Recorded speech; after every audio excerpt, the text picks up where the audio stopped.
Welcome back to our walk through 1 Timothy. We are going to pick up the pace today and look at the remaining criteria for being an overseer.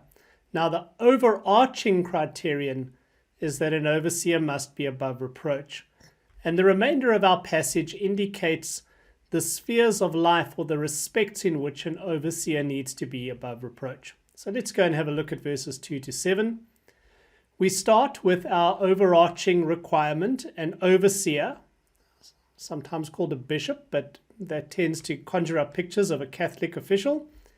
This is just a person who has governmental authority in a local church, must be above reproach. So this is our umbrella criterion, and everything else is going to indicate ways in which he should be above reproach.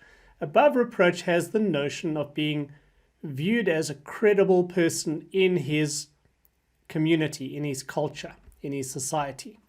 We've looked at a husband of one wife. Now we start from sober-minded with a string of positive things. So firstly, we've got the positives. So positively, he must be sober-minded, self-controlled, respectable, hospitable, and the only skill in the list, able to teach. So 1, 2, 3, 4, 5 positive qualities that the potential overseer must have. Then we go into a series of negatives, negative traits. Here they are. Not a drunkard, not violent but gentle, not quarrelsome, not a lover of money. So 1, 2, 3, 4 negative traits that mustn't characterize the person. Key thing to notice here, these are not very lofty standards, by which I mean any person who is worthy of respect in most cultures and communities throughout history, and certainly this was applicable to the first century Greco-Roman world, would have ticked these boxes. Somebody that you were considering to lead anything should have ticked at least a good number of these boxes, if not indeed all of them. And what's missing from this is any mention of things like spirit-filled, like wisdom. Some of the characteristics we find expected of Christian leaders in many contexts where leadership is described are not overtly mentioned here. So this isn't a particularly lofty, and it certainly isn't an exhaustive list of the kinds of traits an overseer should have. I think it sets a minimum baseline of what a credible, respectable person in their culture and community would have been. Verses 4 and 5, he says he must manage his own household well, with all dignity, keeping his children submissive. For if someone does not know how to manage, there it is again, how to manage his own household, how will he care for God's church? Now, there's a really important paradigm here. It'll become explicit in 3 verse 15, where Paul calls the church the household of God. And so the idea is somebody who's going to do well at providing leadership and oversight in the household of God is probably somebody who has demonstrated their ability to do this well in their own household. So if the church is primarily conceptualized in the language of family, then where do you look for candidates to provide leadership? Answer, for people who have done well in the family sphere. Now, if the church is primarily conceptualized as a corporation, as a business, if you wish, where are you primarily going to look for candidates to lead in the church? Answer, those who have excelled in the business sphere.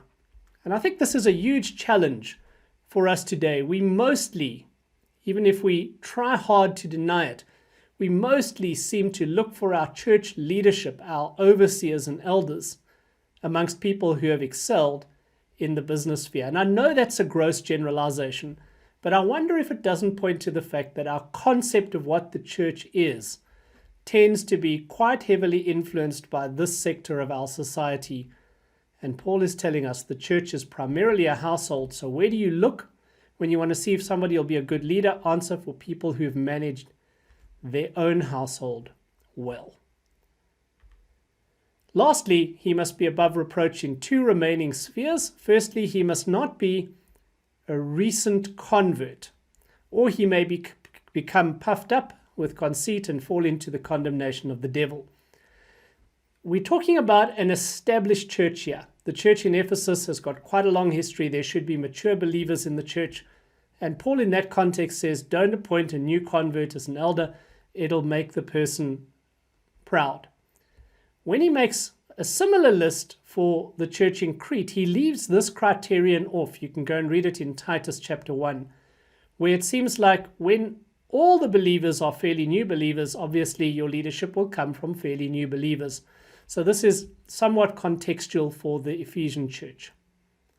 And lastly, it says he must be well thought of by outsiders so that he may not fall into disgrace and into a snare of the devil. Notice this reference to the devil at the end of both of these. So two remaining spheres in which he should be above reproach: his reputation with the surrounding community, and in terms of not being a new convert so that pride doesn't take root. So there we have it in terms of the list of requirements for being overseers in 1 Timothy. They're not a particularly lofty list of standards, are they? These would be true of most committed Christians and many simply good people in society. They also don't contain overtly Christian expectations like being spirit-filled or spirit-led or full of wisdom, which we often see in lists of criteria for elders. So we're not looking at an exhaustive list here. What I think we're looking at is a context in which some of the false teachers had neglected to embody these fairly minimalist standards. And what Paul and Timothy are to drive home is that these are an absolute baseline for somebody who leads in the church, and those who occupy positions of authority and leadership who deviate from them in the process disqualify themselves. I hope that's helpful. If it is, appreciate a like and a subscription, and I'll see you next time when we talk about qualifications for deacons.